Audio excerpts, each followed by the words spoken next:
Hi, my name is Alphonso. I'm a field inspector with the Construction Management Branch at MARTA.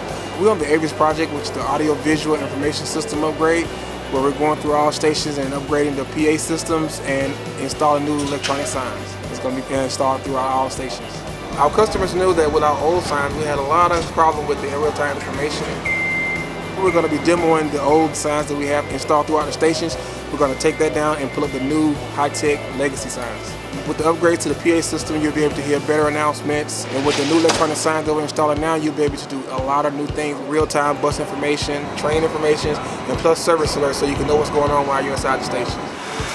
I love doing construction, and I love being out in the station, just working out with my hands, working with the guys on the different projects, just seeing a project go from start to finish.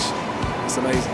I think that with the AVIS project, with the new signs and everything that we're installing, it makes the rider experience more enjoyable and more easier. So it's going to be a real good experience for the patron. So I'm proud to be a part of the team that's getting better real-time information to our customers.